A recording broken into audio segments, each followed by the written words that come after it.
I think one of the biggest things that I had to learn was to listen correctly. And when you actually listen to what they're saying and how they're saying it, because it's not just words, you've got to look at them and see how they're saying it, because you can have somebody say something, but know that they're distressed, right? That there's something else going on in their life that is a problem. And learning how to listen and then how to respond correctly allowed me, I think, to gain traction with my team, to gain traction with the department, to show that there's a little bit more to Clayton than processes. There's actually something to me that I want to make you all better in the long run. I want to make the place better. When I leave, I don't want there to be a vacuum per se. I want you all to be able to function tomorrow like if I got hit by a bus, right? And I hate to use that analogy, but I've used it before. If you get hit by a bus, you still have to, everyone still has to come in tomorrow. Welcome to the Unleashing Leaders podcast, where we work with willing leaders to accelerate the changes you seek. We'll learn from the experiences of different leaders facing real challenges and distill practical, purposeful steps to apply in your context. I'm Lee Scott, your curious co-pilot. Together, let's make positive changes for our companies and communities. Welcome back to the Unleashing Leaders podcast.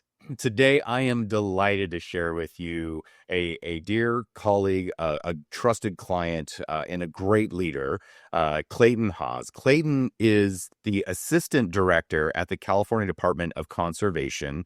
That is a multifaceted agency in state government that looks at how do we be really good stewards of California's natural and working lands across that entire spectrum, which entails quite a bit. But really, really a great leader, a great businessman, and a great coach. Clayton, great to have you on the show. Thanks, Lee. I'm excited to be here. Well, my friend, I've only got to enjoy the last portion of your career, but I've got to hear through some of our stories, your early career, and there's this knack you have and this transformation I got to literally watch before my very eyes of how do leaders have to struggle and deal with some inevitably difficult challenges, difficult conversations, just hard situations, and the toll it can physically and emotionally and mentally take on somebody. I think all leaders have a half-life. I think I said that at one point where it's like, it just, it does grind on you and wear on you. But what was fascinating is how you were able to transform that at one point in your career and make it be not only not so taxing, but actually a source of power and strength, and it amplified your already great skills. So that's what I want this show to be about, is how can other folks, take on a little slice of the Clayton magic. But let's start at the origins. Let's go back to, as a wee pup, when did you first either recognize the spark in leadership in others or realize it was maybe a thing that was relevant for you? When did that first happen for you, Clayton? Lee, I would go back to sports. When I was playing sports, just Little League, Babe Ruth, just sports in general, basketball, it didn't matter. There had to be somebody on the floor or on the field who was like the leader of that team. And if you didn't have that, you were not going to be successful. You may win a few games, but you weren't going to be successful. And I know when I was growing up, you wanted to win. You wanted the trophy because only one team got a trophy, right? And that was it. That's right. They're starting to go back to that now. My son in flag football, only the champion gets a ring. Nobody else they're like, it's great to have you here, man, but you got to be the champion to get the ring. And man, that's a motivator for them kids. Yes, it is. And I noticed that. And I think it was also too, I noticed coaches too. And I had my dad coach me at times, and my dad was a good leader, but my dad wasn't like known for athletics. But it was, we all have our skill sets, right? My dad's very artistic. And I kind of took after my mom, but it was readily apparent to me, and especially when I was with my family who was very athletic, that I noticed early on, if you didn't have a leader on that field or on the court, especially basketball, it was really hard to be totally, and that was kind of instilled in me early on. I was actually a very big point guard because I was never a small kid. But that was given to me as like, okay, we want you to lead the team. And there was some responsibility with that. Mm-hmm. Yeah, you manage the flow. the pace of the game. You set up the plays. Absolutely. Yep. And that kind of was where I noticed I you know I my career path was different than others, and I noticed it a lot then, but in my initial career path of construction, I there was a lack of leadership, skills that I saw from people who were my bosses, and I would call them I wouldn't really call them my bosses. They were just the people who approved of a project that I was working on. Yeah, they had a title or a position, but they did not necessarily demonstrate leadership. No, not at all. And it wasn't until I got to the state force that I started to see what a real leader could do. And I also saw what a real manager who wasn't a leader could do. And those were some very distinct examples. And early on, I actually learned, I thought, more from the people who were not good leaders, but they were a manager or supervisor. Um, and you learn what not to do. And then you're also looking at somebody who is very talented, um, and can lead and gets their team to perform really well. And so I think when I first really saw it as an adult was when I came back to the state workforce. And that was after construction and surgeries and stuff like that, that I actually came back and I'm like, all right, this is leadership and this is where people become successful or not. Yeah, yeah, it's a thing. Hold on one second, Clayton. I'm going to double check my camera. I don't think it's blurry because of the upload. I think the focus is on. Okay, there we go. I didn't want you to think I was putting my hand to your face to make you stop. You're on a great roll there. And this will mostly be audio, by the way. I don't know if I shared this with you before, but we do make a video version of it available on YouTube. So more and more people are liking that. So anyways, no, that was great. Great start. So let's see. Oh, big up. So you mentioned, Clayton, learning more from sometimes the quote unquote bad leaders. And it sucks at the time, but I do believe it's an important part of the tempering, of a leader's mettle. So really that's fascinating. And so tell us a little bit about what your current role is, just to give some folks some context from that, start with basketball, which was a similar start for me. I can totally relate to that. To a little bit of what, kind of it encompasses your day-to-day role. And then let's look at some patterns that you've learned across that arc. Yeah, so really my role at the Department of Conservation is I kind of keep the lights on for everybody. There's kind of two separate things. There's a policy arena, and we have a lot of that. And because of my past history at DOC, I assist in that because I was actually the ledge director for a period of time at DOC in my first go around.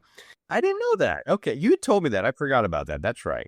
Yeah. So I learned the programs immensely over about a 4-year period of time, and I got really deep into DOC programs, and that's one of the reasons I came back, because I love DOC's programs. But right now, my day-to-day job is it's not your typical government agency in that regard. Like you know what you're doing. You have a tangible product with the geology and the watersheds and the oil and gas and all that stuff. Yeah, that I see the appeal. Yeah. Yeah, and that kind of brought me back to DOC and somewhat to the size of the department. I loved the kind of intimate size of DOC where it's small and we don't have thousands upon thousands of people where you get lost in the shuffle.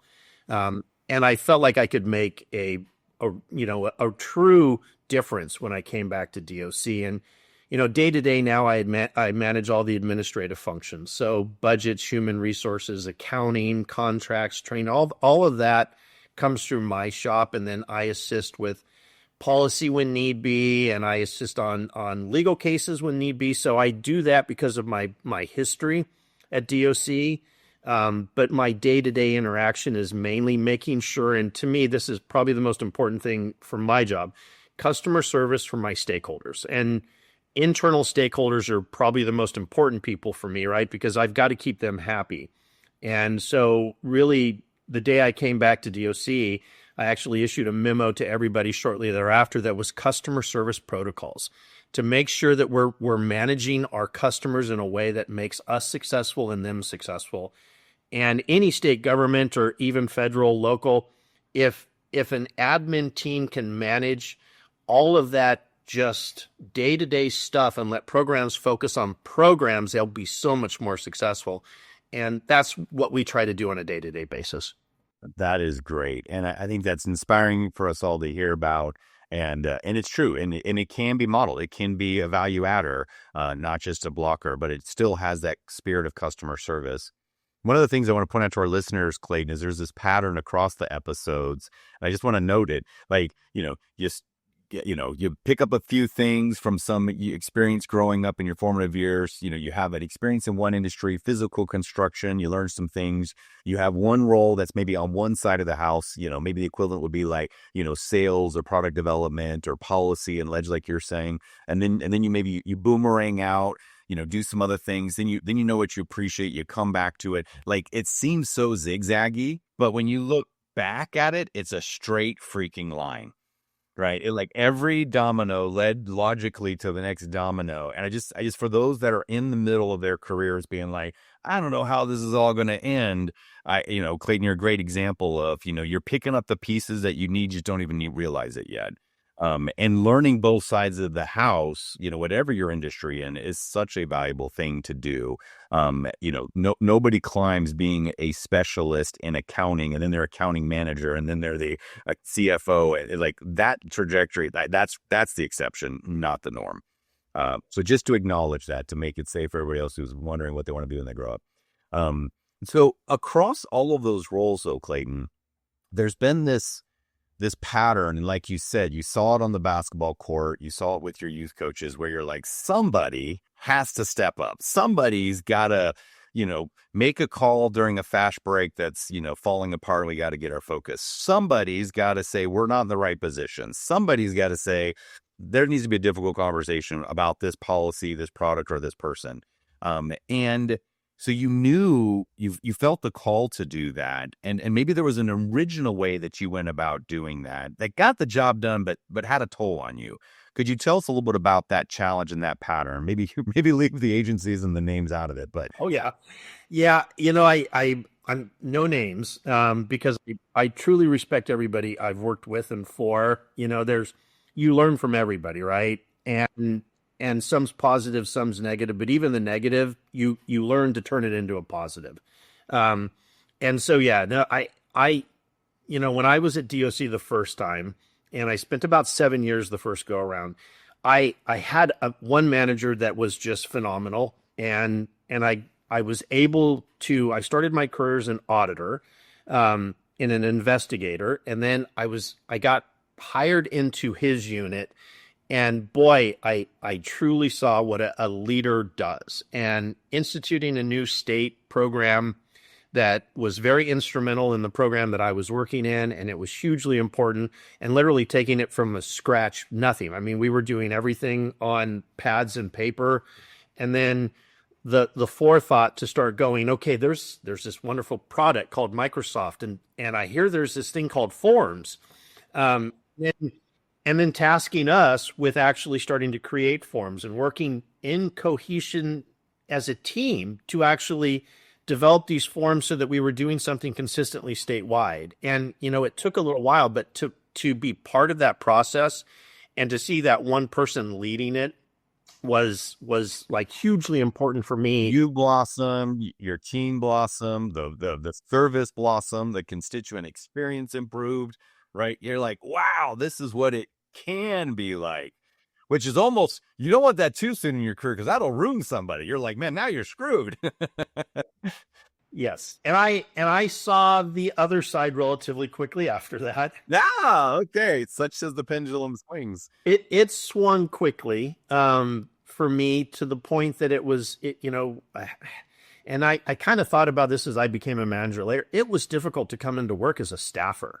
And we all kind of struggled in the unit that I was in at the time. It was like, no one wanted to come into work. And, you would put forward ideas, they would get shot down, and the way you talk to people when you're, I'll say, critiquing what they're giving you is hugely important on how they're going to receive it and then respond to it. Right. And I learned really quickly after having somebody like I did early on that there's a way not to do things. And not necessarily, and I won't say it was like totally detrimental, but you weren't going to get the best out of your people if you did one. Yeah. The best you can hope for in that situation is maybe compliance, right? But you don't get their best work, right? Yeah. Yeah. So what a great contrast that you saw. Yeah, it really was, and you know, the funny thing was that led me to leave DOC, because I thought I'm ready to be a manager, but I don't want to be a manager here. Here, yeah. And that's so notable. Again, I want to just call that out. Most of the time when somebody is a voluntary departure, they're leaving the manager, not the company. And that's the importance of that frontline manager or that middle manager relationship. They're like, oh, I mean, now granted, they get married and they move cross country, sure, fine. But, they're not talking about all of them. But you're like, wow, that just seemed kind of odd. And it's like, that's a signal to watch for. So you left, you became a manager. You now have this tale of two cities you can compare to, and you started tackling some of these difficult situations, these difficult conversations. So what was the early versions of that, and how did it work? But what was the trade off? To be honestly, I think I went through multiple iterations of this. That's how growth works, right? It's not a straight, It totally is. And when I left DOC, I went to a small unit where I was managing, but I was managing and I was excited about that. But when I walked in the door, in the interview, they're like, great place to work, blah, blah, blah. And I walk in the door and they're like, your team is totally dysfunctional and you need to fix it. And I'm like, what? Day one, and it was still in the policy area. And so I was like, I can do this. And I will say part of my learning was initially I did all the work for them because I realized how dysfunctional they were. And then it was like, I can't keep doing this mentally and physically. I can't keep doing this. And it's a disservice to the unit. And so then I started having crucial conversations, which for me was like a first. And I actually think those went okay. And they went okay because I think the people in those units understood their weaknesses. And no one had really said, these aren't going to be acceptable and we're not going to allow you to keep working here. And so then I had to explain to them, maybe it's better for you to have success somewhere else because you're not having success here. And that's a very liberating and respectful conversation to have with folks, right? Yeah. And really they've been chronically underled. So, they don't know, they might even think, well, that's what's expected. So, okay, and then you're like, but I like that Art, you started by just doing it. Yes. And I think all of us leaders have that phase, right? And there still might be moments where you choose that, but like, that's the knee jerk. And then you realize like, wait a minute, that's not going to add up. So better do something about it. And that worked well for you initially. Great. It did. And I actually, there's still two of the employees I still keep in contact with that I help them find success somewhere else in a better role for them because once I started pointing out the deficiencies and this is where I needed them to go, they both were like, help, where can I go? What can I do? And then it was like, what do you like to do? And one of them was, I like to talk to people. I like to train people. And I'm like, well, you're not a subject matter expert here. Maybe we can find you one. And he ended up going to corrections in California and becoming a great trainer for them. And it was trying to find that skill set. And it was, to me, that was a win-win because I was able to replace him with a quality staff, but he actually found success doing what he loved somewhere else. I like to say, there's more than one way to unleash a leader. Sometimes it might be out of the current role. Yeah, and I did really good over at HCD because I was about 10 months into that job and they promoted me to a governor's appointee and I thought, oh, this is so easy. And Lee, the funny thing is when I became that governor's appointee, they gave me the admin functions. That's where I fell in love with the administrative functions in state service and my career trajectory changed. But it was very eye-opening to me when I had more responsibility, was now managing managers and not just managing staff, but now managing multiple levels of managers. But it was really eye-opening I had to learn how to manage first, second, and third level managers that I was a first level manager to I wasn't even equivalent to some of them, and all of a sudden I'm their boss. Literally, one day I'm this, one day I'm this, and I had to learn on the fly how to get them to respect me because I was new. They had been doing this for years, earned their way, and they're like, "How did he pass me?" um, but it so that just was another kind of growth period for me because I had to actually and I didn't handle it well at times. There were some of the managers I got very upset with because they were like, I don't care who you are, I'm not going to listen to you because I don't think you deserve your job.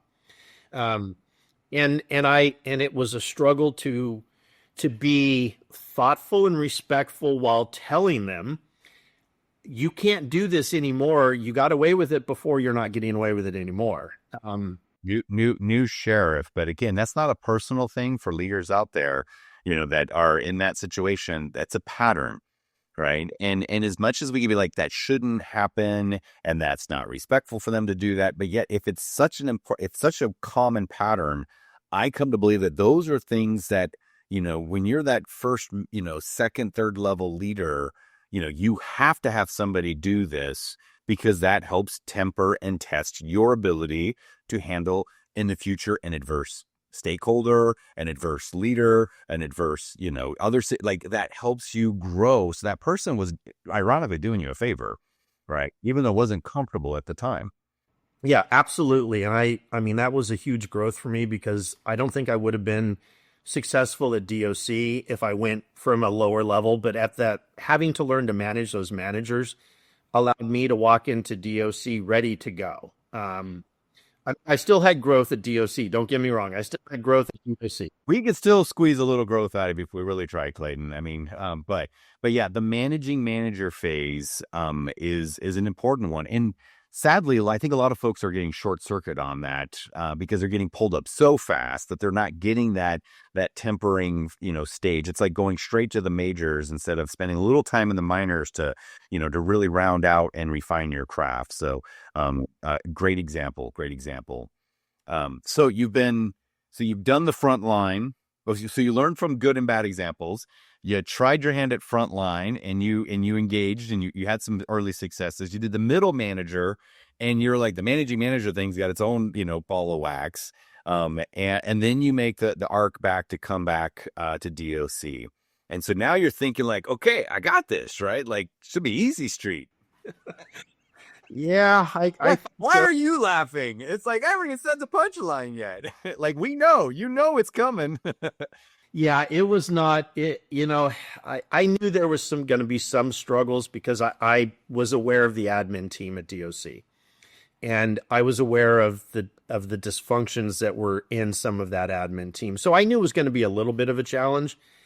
I mean, I was tested for a good couple years, and it wasn't just the admin team. I was tested by departmental, program heads who were like, why is he doing something different? We want to control all of this. And it's like, let me show you how centralizing certain functions can be such a benefit to you that it'll open up areas for you to the point where I finally convinced some of them, if you give me one staff, I will give you back three.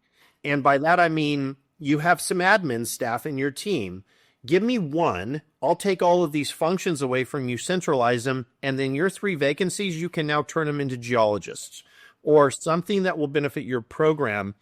And it was baby steps to take over little pieces of DOC's admin that allowed these programs to all of a sudden go, oh my God, he may know what he's doing. And there weren't specialists in those skills, right? So it's that classic, and again, there's always a debate, centralized, decentralized. I mean, you can go back and forth on it. But in this case, what you're doing is you're saying, look, you guys are great at geology, or oil or policy or water or whatever it is that they're doing, right? Mining, reclamation, like all the things that you guys do. That is its own knowledge space. And navigating complex public, admin stuff is an abyss of nightmare. But what you're having them do is they're giving up control, which is terrifying for people, but they're gaining power. Right. They're actually getting the ability to get more work done, but that has to be through trust. It's got to be through relationships. That's got to be through competence. So that's the other end of the stick. Yeah, and part of that competence was I had a few managers that were in the admin team that I had to help them successfully retire. Um, they were at that point in their career where they were just like hanging on to hang on. They weren't really functioning. I mean, I could tell you some stories the first 6 months where I was like, "You are retired. You're just coming in for an extra paycheck." Because it's like, really, what are you doing? What's the phrase? They quit but stayed. Yes. And I had to help them realize that it was more beneficial for them to actually retire. And in some cases they were retiring and their take home pay was more. So it's like, why are you still here in the first place? Notice the pattern here, right? Like you're having these difficult conversations with your customers, with your teams, whatever. And it's like, but in the end, what makes you a high integrity leader is that you're like, look, I'm trying to create more for you, Yes. right? I'm not trying to take anything away. I'm trying to give you more. That's a contributory, that's a servant leader. You're serving them with how you're showing up. Um, but there's when I started working, the stress of dealing with that was accumulating and was compounding and was taking its toll on my brother Clayton. So, how was that manifesting and how was that starting to radiate for you? Yeah, it was, part of the new role when I came on board was when we did any adverse actions or employee discipline that I did it all. And that And not just within your unit, it was anywhere, right? Yeah. DOC wide, in fact, I would fly to the district offices and I was very professional back in those days. And so when I would fly to the district offices for personnel related issues, I would have a tie on. I would have my suit and I would tie and I would walk in the door and I would have a tie because I'm issuing somebody either a suspension or a termination or something. And I wanted to be very professional when I was doing it. Same thing at work, but at work, generally in Sacramento, I wore a tie virtually every day. But if I was going in the field just to go visit them and say, "Hey, what can I do better for you?" I would be in a polo shirt, jeans. You dress like the field work. Yeah. Like they're out in the field. Yeah. Yeah, so I would walk in the district office and I wouldn't announce I was coming in except maybe the district deputy, and I would just say, "Hey, I'm going to be there," and he wouldn't know why or she wouldn't know why. And I would show up, and if I would show up with a tie, the front staff would just freak out. And they're like, "Oh my God, Clayton's wearing a tie. Is it me? Is it me or who is it?" But that was kind of what I was tasked with doing. Was there was a lack of accountability when I got to DOC, and the new director was like, "We need to start holding people accountable, but we want you to do it." And and I don't care who you are, when you're doing that, it's just I mean, I would sit in an office and watch somebody pack their stuff up because that was part of my responsibility, and they would cuss me out. And I'm like, I'm just issuing you the action. Your manager's actually doing it, but it was stressful. It was very difficult. I was trying to also get my admin team to function the way I wanted them to.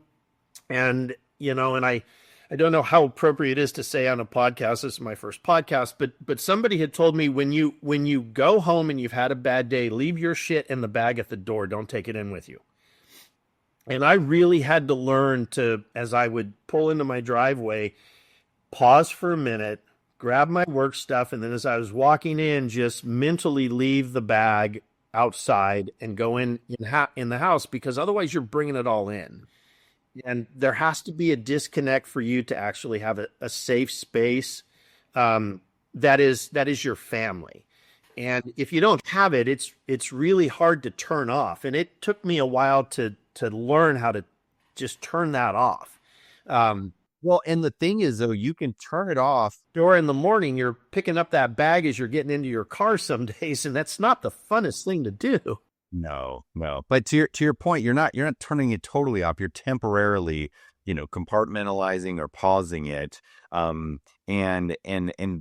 an important, and I know your wife appreciates, and she's dealt with similar challenges. So sometimes you can share and collaborate, but sometimes you're really like, no, look, that's not for my home conversation. I need to protect that sanctuary as well. But it does start to aggregate. Like I had a friend of mine that's in law enforcement. He's like, yeah, like you run out of compartments. It's like you've stuffed so much around, and then it starts to show up in weird ways. I did want to comment about the whole tie situation. It kind of reminds me of the mob movies where you walk in and you're talking to the mobster or the Godfather or whatever, and you look around and you're like, is there any plastic on the floor? Yeah, that's what your tire is. I was like, oh, there's plastic on the floor. Somebody's getting the axe here. But you're right. Even if you're doing it professionally, even if you're doing it courteously, it has this cumulative, taxing and toll. So yeah, sorry. Wanted to get back to that point. Just wanted to highlight a couple of those elements there. Yeah, it's and Lee, you and I talked because luckily we brought Unleashing Leaders in while we were going through a management a management overhaul to where we were all going to get mandatory training so that we could become better leaders within DOC. And I mean, that was huge to us, but you and I got into contact, and I was starting to go down a path of understanding, but I needed that final push from somebody. And you and I had some great conversations where it wasn't just DOC wide, it was admin. There was a little combo of how do you navigate all of this when you're trying to make big changes to make everybody more successful. And the one conversation that you and I had, I mean, it's still to this day, and I remember it too, man. You're dressed the part for it. That's why we did it this way. But you made such a great point to me, which is, and people don't always think about, but if you're having a bad meeting or a bad day, how do you get out of that initial funk that you're in? And you said, where's your happy place? And I said, Maui. And you're like, just mentally go there. And it was shortly after that conversation, I was in a meeting with one of the attorneys, and he, for some reason, there was about 10 of us in there, and he just lost it. And he was going through a tough, difficult personal time, but he just lost it. And while this is going on, I'm mentally going to Maui instead of challenging. And I let the conversation finish. And then I just said, very inappropriate. We need to end this meeting, and I'm going to walk you out right now. And you just need to take a little time before you come back to work. But just being able to mentally change that, and instead of being engulfed in negativity, just go, I'm now in a positive place. I'm in my happy place. How do I handle this? How do I address it? And I've used that. I mean, we're going on years now. I think maybe 10 years since you and I have that. It's been a while. But I embrace that. I've actually told other people too, when you're meeting with programs and you're struggling, find your happy place while you're in that meeting. And even if you take that pause, right? If you just, for 30 seconds, you're just thinking before you talk and you get to that happy place, it changes your mindset. You're going to answer better. Yes. And you're less likely to react. And you're able to be in a state, a mindset, a state, and, whatever you want, it's present, so you can then choose. And maybe this is a time for you to choose to say something very, very clearly, calmly, and firmly. Maybe this is a state for you just to kind of chuckle to yourself and be like, this too shall pass.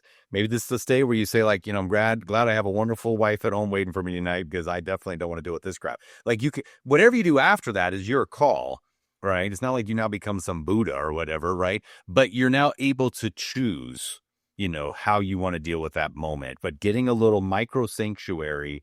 And yeah, it was so funny when you said that. I was like, okay, that's a pretty cool place to go. I can get behind that plan. And of course, for those of you who are watching this, Clayton is actually in Maui right now, with a beautiful Hawaiian shirt on, for this episode. So that's just a signature, of our relationship.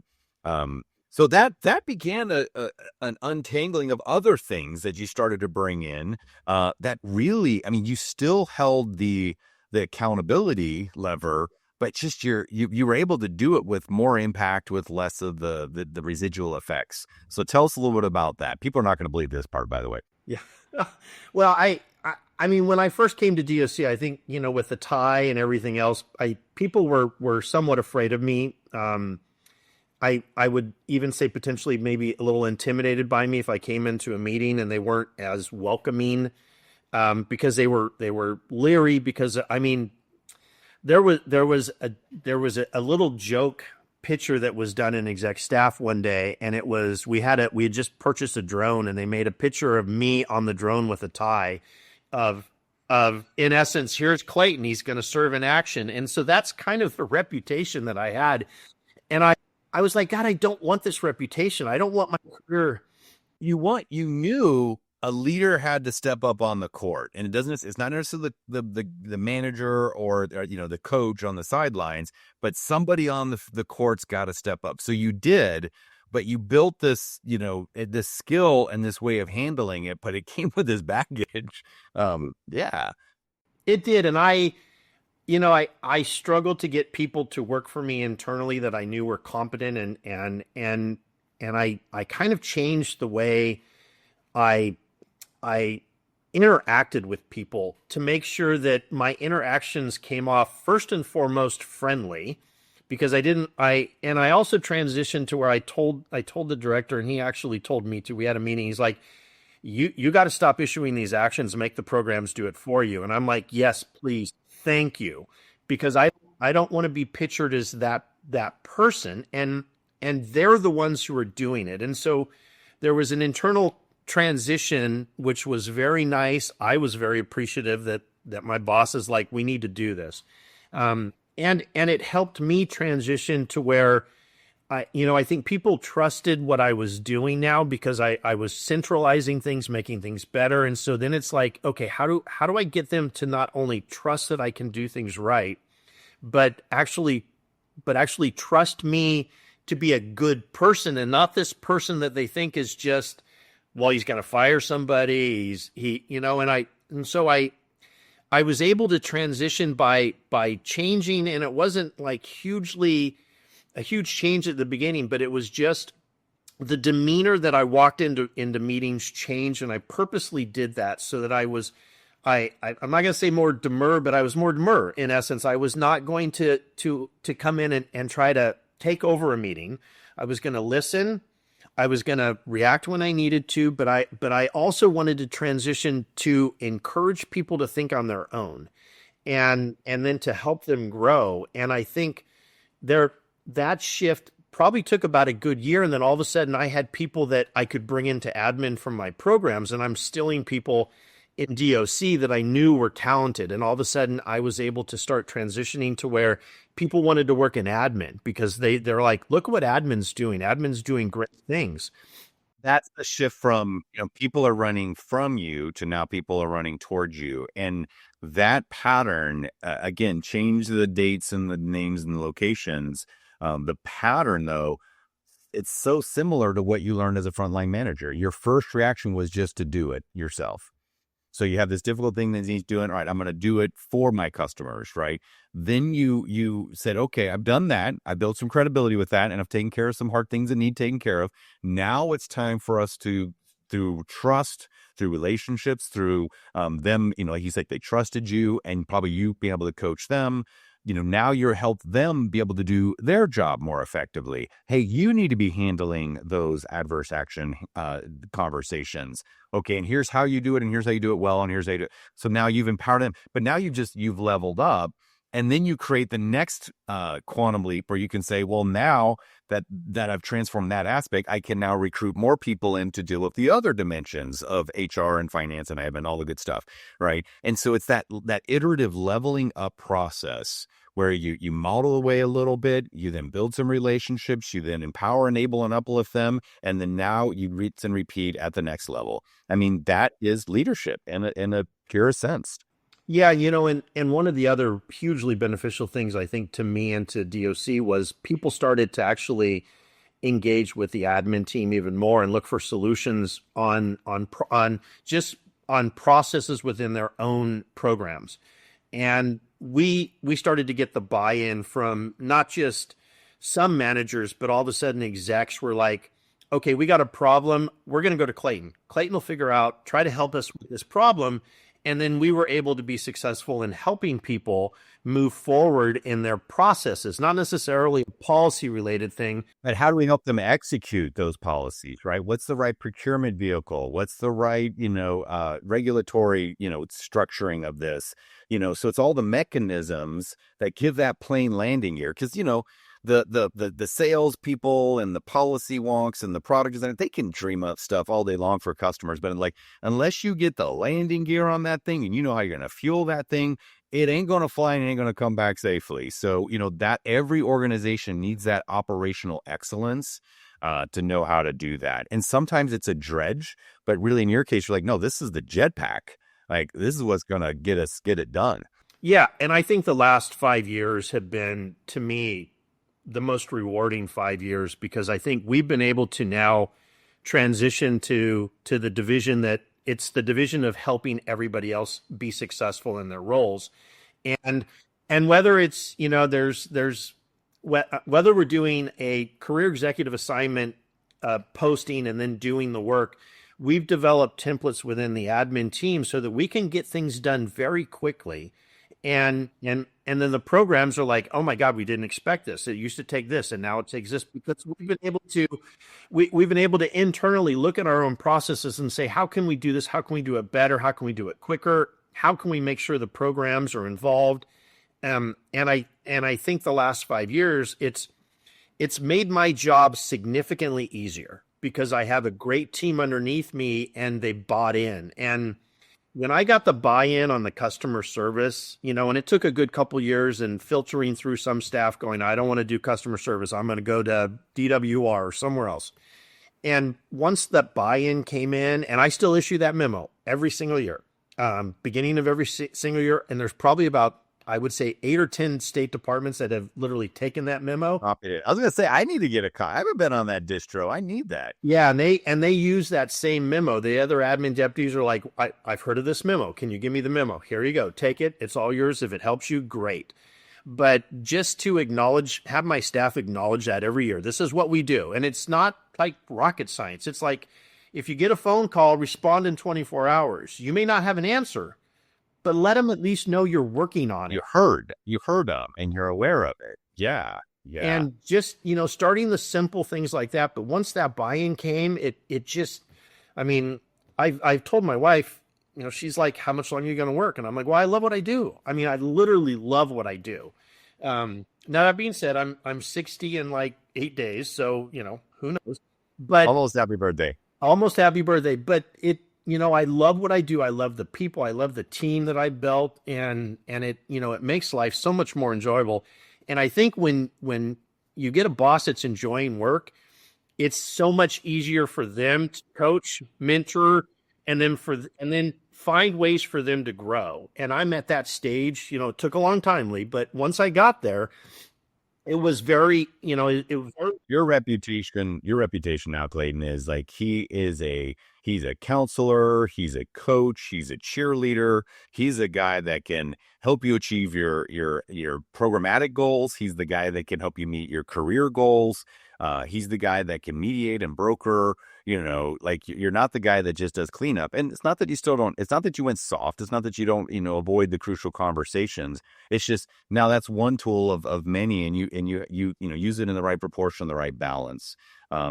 It's been my friend, it has been a joy to be even a small part of that journey, and then to witness the continued unfolding over the last decade.